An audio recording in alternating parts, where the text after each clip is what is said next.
오늘 하나님께서 우리에게 주시는 말씀은 마가복음 10장 35절부터 45절까지의 말씀입니다. 세베대의 아들 야고보와 요한이 주께 나와 여짜오되 선생님이여 무엇이든지 우리가 구하는 바를 우리에게 하여 주시기를 원하옵나이다. 이르시되 너희에게 무엇을 하여 주기를 원하느냐. 여짜오되 주의 영광 중에서 우리를 하나는 주의 우편에 하나는 좌편에 앉게 하여 주옵소서. 예수께서 이르시되 너희는 너희가 구하는 것을 알지 못하는도다. 내가 마시는 잔을 너희가 마실 수 있으며 내가 받는 세례를 너희가 받을 수 있느냐. 그들이 말하되 할 수 있나이다. 예수께서 이르시되 너희는 내가 마시는 잔을 마시며 내가 받는 세례를 받으려니와 내 좌우편에 앉는 것은 내가 줄 것이 아니라 누구를 위하여 준비되었든지 그들이 얻을 것이니라. 열 제자가 듣고 야고보와 요한에 대하여 화를 내거늘 예수께서 불러다가 이르시되 이방인의 집권자들이 그들을 의미로 주관하고 그 고관들이 그들에게 권세를 부리는 줄을 너희가 알거니와 너희 중에는 그렇지 않을지니 너희 중에 누구든지 크고자 하는 자는 너희를 섬기는 자가 되고 너희 중에 누구든지 으뜸이 되고자 하는 자는 모든 사람의 종이 되어야 하리라. 인자가 온 것은 섬김을 받으려 함이 아니라 도리어 섬기려 하고 자기 목숨을 많은 사람의 대속물로 주려 함이니라. 이것은 하나님의 말씀입니다. 우리가 일상, 오늘이라는 하루하루를 살아가다 보면은 다양한 일들을 경험합니다.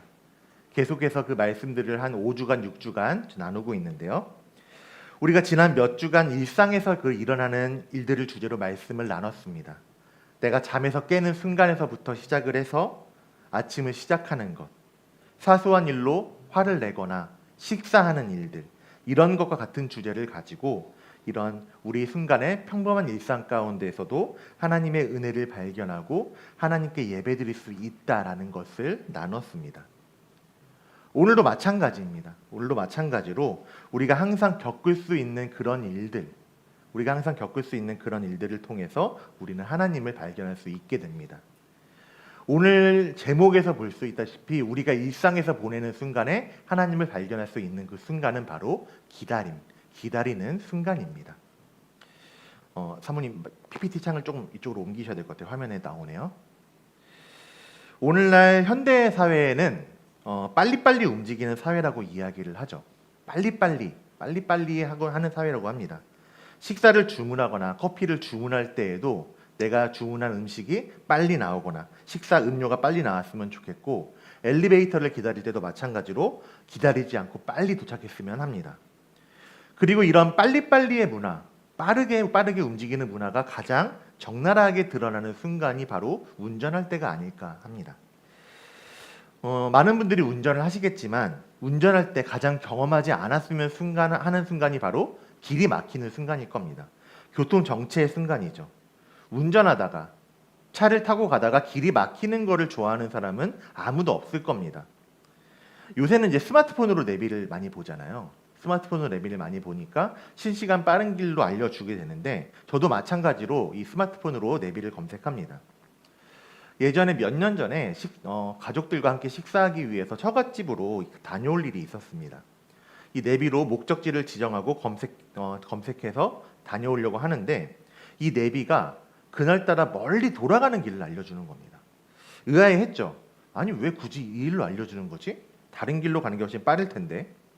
운전하시는 분들은 아마 그런 생각들을 한번 해보셨을 겁니다.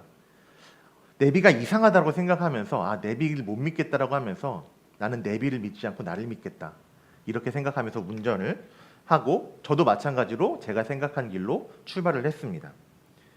그런데 이제 스마트폰 내비가 그 길로 알려주는 이유가 사실은 있잖아요. 그 원래 내가 알고 있는 길이 막히기 때문에, 내가 선택한 길이 막히기 때문에 다른 길로 알려주는 것인데, 그 길로 무턱대고 고집으로 갔다가 훨씬 더 많은 시간이 걸렸습니다. 도착 예정 시간은 계속해서 늘어나고 그렇게 시간은 한참 오래 걸렸습니다. 저 역시도 우리나라에서 빨리빨리 살아가는 문화를 살아가는 사람이니까 길이 막히자마자 당연히 한숨을 푹 쉬고 답답해했습니다. 그 일을 경험한 후에 또다시 몇 주 후에 처갓집을 갈 일이 있었습니다. 이때는 예전에 내비말을 안 들었다가 더 오래 걸렸던 경험이 있으니까 이번에는 내가 내비가 가라는 대로 따라가겠다. 그렇게 결심을 하고 선택을 했습니다. 물론 그때도 왜 굳이 이 길로 가라고 하지라는 의아함은 있었죠. 그런데 그날따라 내비가 이번에는 퇴근 시간에 서울 시내를 관통하는 길을 알려준 거예요. 당연히 그날은 정반대로 제가 아는 길로 갔으면 훨씬 빨리 갔을 건데 평소보다 30분은 더 걸려서 처갓집에 도착했던 그런 기억이 있습니다.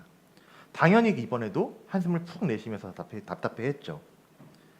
아마 저뿐만이 아니라 전 세계 모든 사람들이 마찬가지일 겁니다. 길 막히는 거를 좋아하는 사람은 없고 혹시라도 내가 더 빨리 갈 수 있지 않을까 검색하고 계속 새로 고침을 하면서 그렇게 길을 찾아봅니다.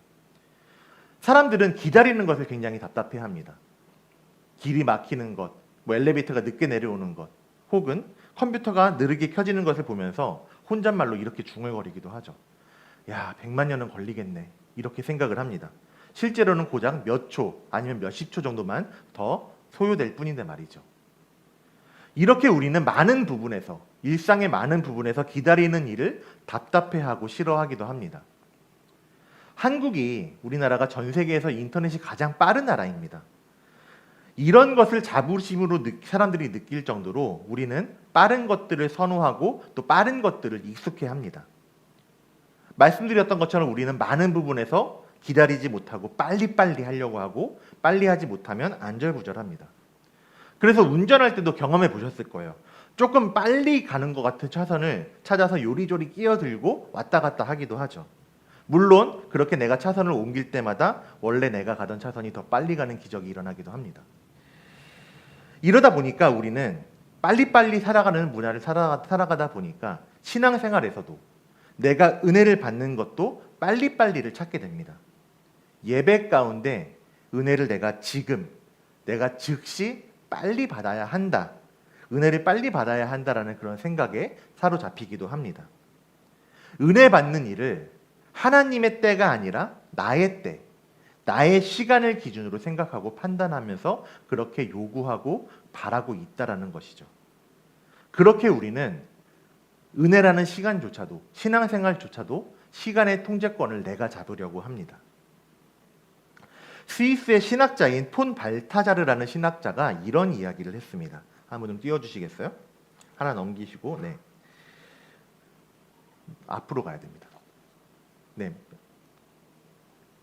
모든 죄의 뿌리는 성급함이다. 모든 죄의 뿌리는 성급함이다라는 이야기를 나눴습니다. 네, 넘겨주세요. 이 말을 조금 자세히 이야기하면은 하나님은 하나님의 시간을 통해서 인간에게 모든 좋은 것을 갖도록 계획하시고 디자인을 하셨는데 인간의 조급함, 사람의 성급함이 그것을 기다리지 못하게 하고 따르지 못하게 하였다. 그렇기 때문에 모든 불순종과 죄악은 하나님의 시간을 따르지 않는 데 있다라고 설명을 한 것입니다. 그래서 모든 죄의 뿌리가 성급함으로부터 시작된다라고 이야기를 합니다. 나의 조급함, 빠르게 이루어져야 되라는 그런 조급함이 하나님의 질서, 하나님의 타이밍을 흐트려 놓는다라는 이야기입니다. 이 말을 통해서 하나님은 우리에게 굉장히 중요한 사실 한 가지를 알려주시는데요. 우리 모두는 내 시간이 아니라 하나님의 시간을 따라가야만 하는 존재라는 사실을 우리에게 알려주시고 있는 겁니다. 우리는 내 시간이 기준이 아니라 내 타이밍이 기준이 아니라 하나님의 시간을 따라가야만 하는 존재입니다. 교회에서 가장 중요한 두 가지의 절기가 있습니다. 우리가 3월달 혹은 4월달에 맞이하는 부활절, 그리고 12월달에 맞이하는 성탄절, 크리스마스를 교회에서 가장 중요한 두 개의 절기로 여깁니다. 그리고 이 두 개의 중요한 절기, 부활절과 성탄절은 모두 그보다 앞서서 기다리는 절기를 포함을 하고 있습니다. 부활절을 앞두고서는 우리가 사순절이라고 해서 주일을 뺀 40일의 기간 동안을 그렇게 부활절 앞서서 보내게 합니다. 그리고 성탄절, 크리스마스를 앞두고서는 대림절이라는 절기, 대강절이라는 절기를 교회는 지키면서 그렇게 보냅니다. 사순절 또 고난주간은 그래도 낯설지 않으실 수 있는데 이 대강절, 대림절은 조금 낯서실 수도 있을 것 같습니다.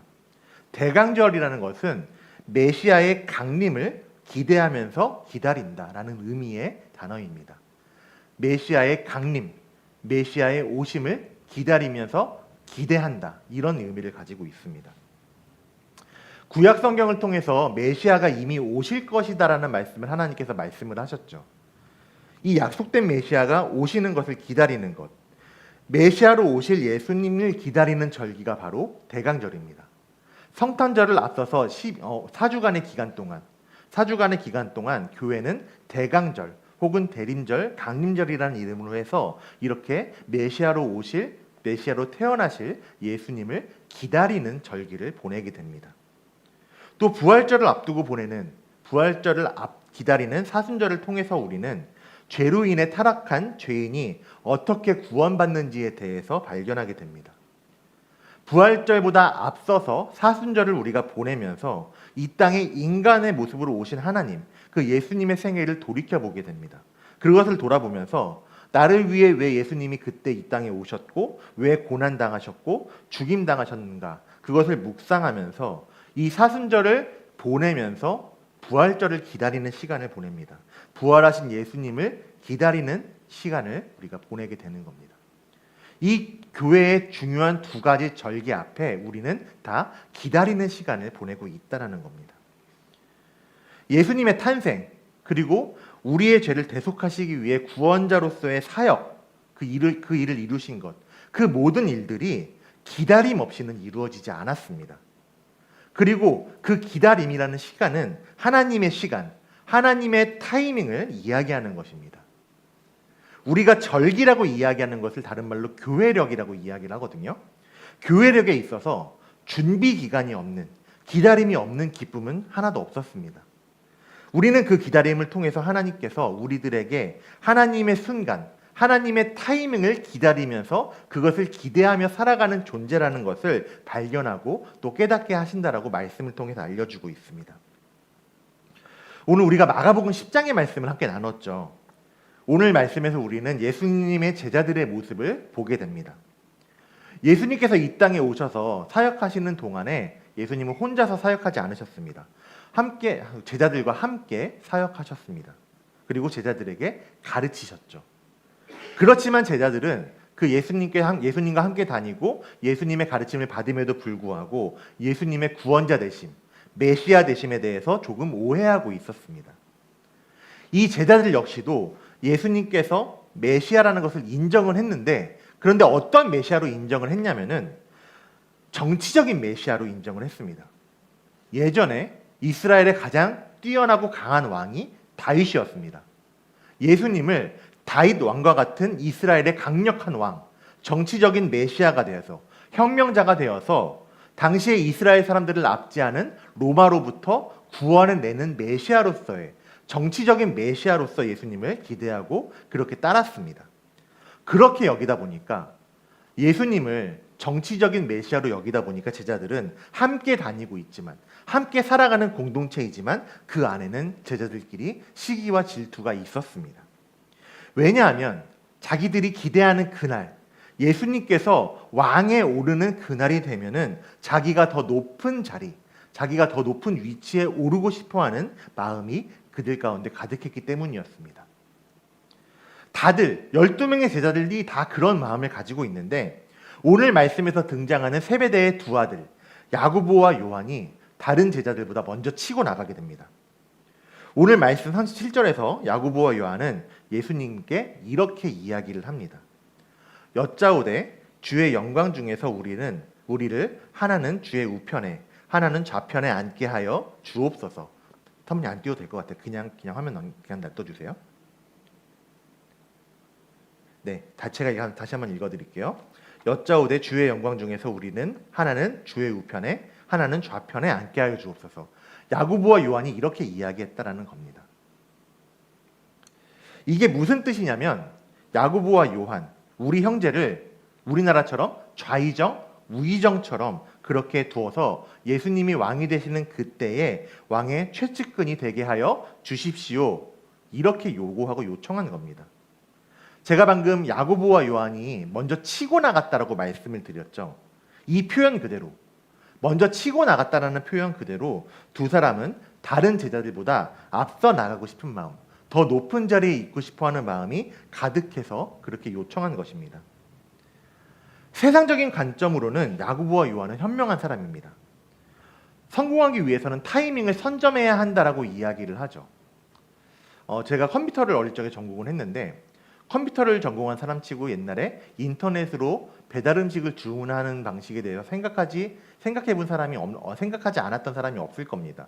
저도 2000년, 2001년에 이런 게 있으면 좋겠다라는 생각을 했는데 그 당시에는 이루어지지 않는데 지금은 다 배달 앱을 많이 쓰잖아요.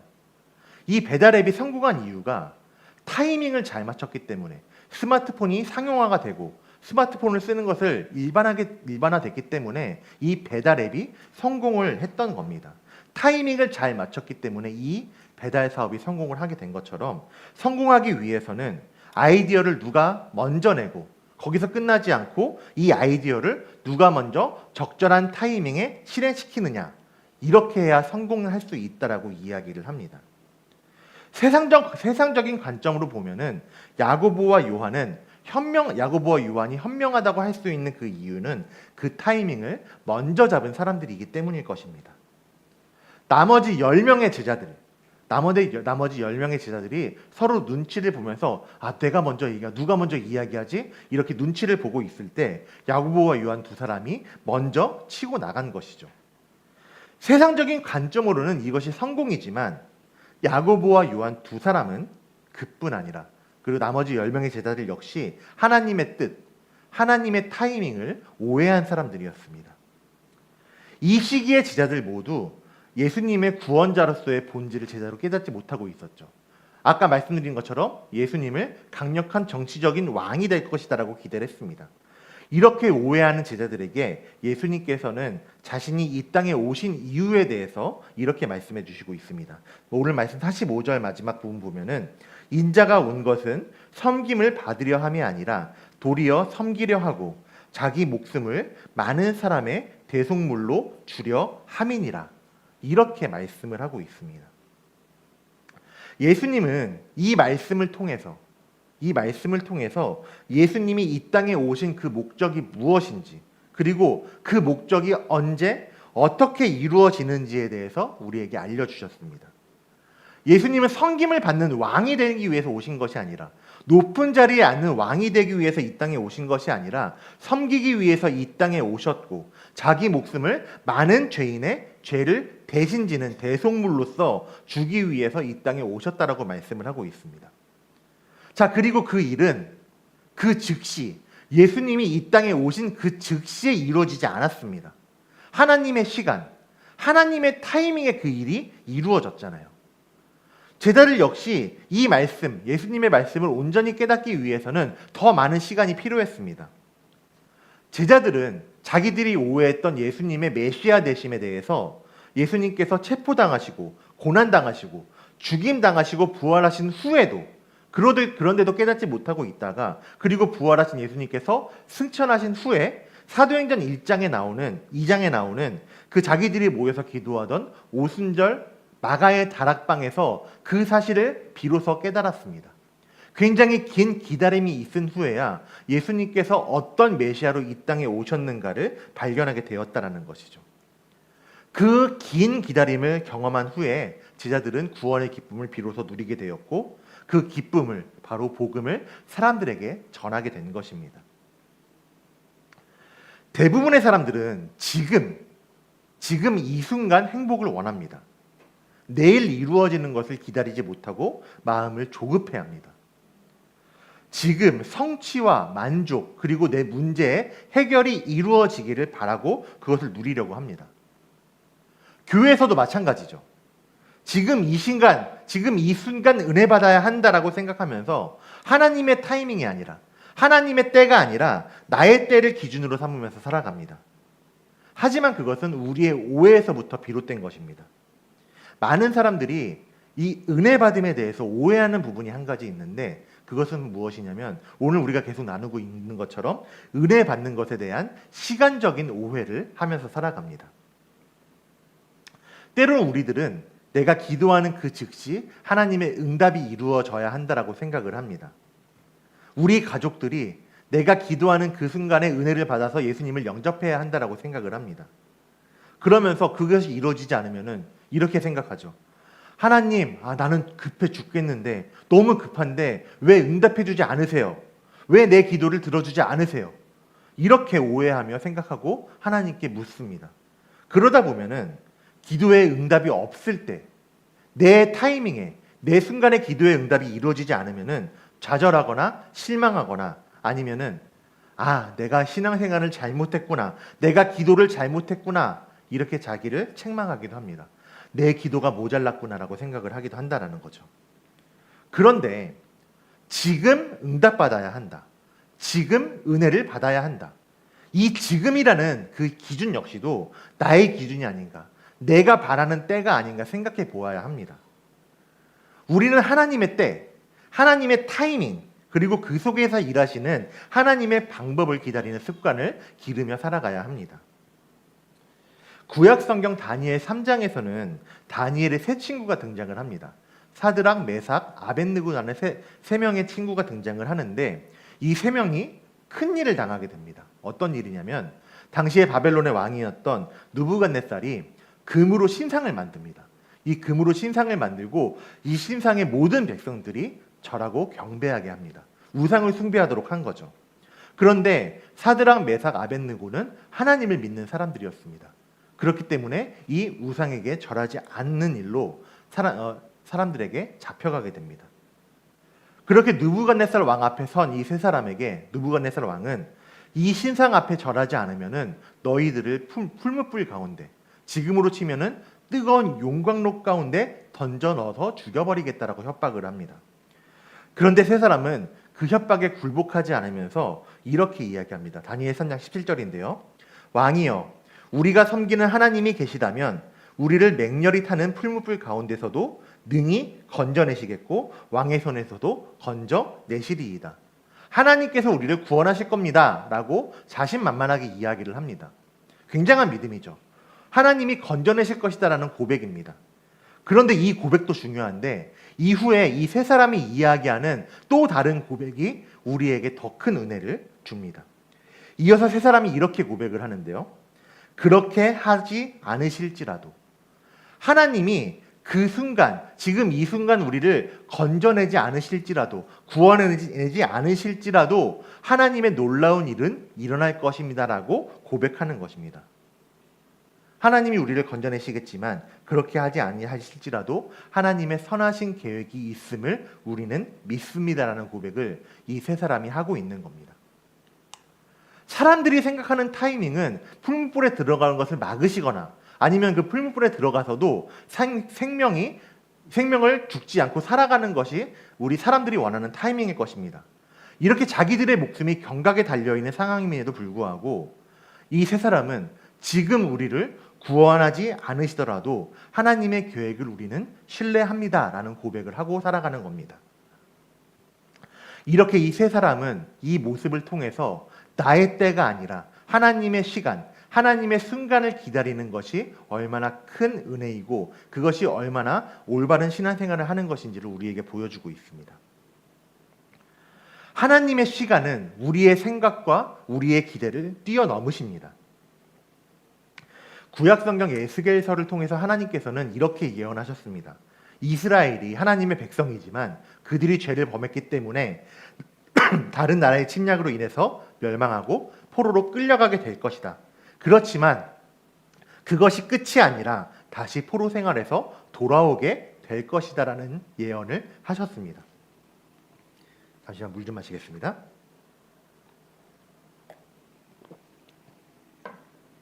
하나님께서 그 일을 행하셨어요. 그 예언을 하셨어요.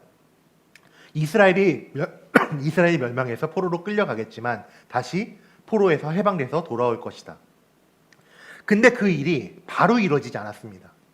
70년이라는 시간이 흐른 뒤에 에스겔에게 말씀하셨던 그 말씀, 그 예언이 그 70년이 지난 후에서야 이루어지게 되었습니다. 하나님께서 능력이 없으셨기 때문에 70년이라는 시간이 흘러간 것일까요? 하나님이 능력이 하지 못하셨기 때문에 70년이라는 시간이 허비된 것이 아닙니다. 이 70년이라는 시간은 헛된 시간, 하나님이 일하시지 않는 시간이 아니라 이스라엘이 회개하고 돌이키고 성장하게 하는 시간이었습니다. 이 70년이라는 시간 역시도 하나님의 시간 안에, 하나님의 계획 안에 포함되어 있었던 것입니다. 그렇게 우리는 하나님의 시간을 기다리면서 하나님이 일하시는 때가 가장 좋은 때라는 것을 기다리고 살아가야 합니다. 미국의 어느 예배학자가 이런 이야기로서 이 놀라운 사실을 정리해 주었습니다. 하나님의 시간표는 완벽하며 우리가 기다리는 동안 단지 기다림보다 더 많은 일이 일어나는 신비가 있음을 믿으며 살아간다. 하나님의 시간표는 완벽합니다. 그리고 그 시간 동안 하나님은 일하시지 않는 것이 아니라 우리 가운데 놀라운 일을 때로는 성장시키시고 때로는 단련시키시고 때로는 우리를 더 굳건하게 만드셔서 우리를 성장시키신다라고 말씀해주고 있는 겁니다. 이 이야기처럼 하나님의 시간은 완전합니다. 하나님의 타이밍은 완전합니다. 하나님은 우리를 포기하지 않으시고 가장 적당한 때에, 가장 좋은 때에 가장 좋은 것을 주시는 분이 바로 우리 하나님이십니다. 우리가 기대하는 그 순간이 아니라 내가 기대했던 것보다 더 좋은 순간에 우리에게 가장 좋은 것을 주신다라고 약속하시고 말씀하고 있는 것입니다. 하나님은 말씀을 통해서 우리에게 이 사실을 알려주시고 이 놀라운 일이 하나님의 타이밍에 가장 좋은 일이 일어나는 것이 다른 사람의 이야기가 아니라 우리의 이야기라는 것을 우리의 삶을 통해서 우리의 시간에서 일하시는 그 하나님의 일하심을 통해서 나에게 알려주시고 약속해 주시고 있습니다. 우리가 일상을 살아가면서 오늘을 살아가면서 나의 생각이나 나의 기대가 기준이 아니라 하나님의 시간, 하나님의 타이밍을 기준으로 삼고 살아가시는 우리 성도님들 되시기를 소망합니다. 그리고 더 나아가서 삶의 모든 기준이 내가 아니라 하나님이 기준이 되시는 우리 성도님들 되시기를 소망합니다. 때로는 우리가 기다림을 통해서 그것을 그냥 답답해하는 순간이 아니라 허투루 보낸 시간이 아니라 더 완벽한 하나님의 일하심이 이루어지고 더 완벽한 하나님의 일하심이 있는 것임을 기억하면서 이 하나님의 일하심, 하나님의 놀라운 타이밍을 발견하는 놀라운 그 기다림의 은혜를 경험하심으로써 우리의 삶 속에서 가장 좋은 것을 주시고 우리의 삶 가운데 은혜를 부어주시는 하나님을 경배하고 찬양하며 나아가시는 우리 성도님들 되시기를 주님의 이름으로 축원드립니다. 함께 우리 시간 찬양하며 나아가겠습니다.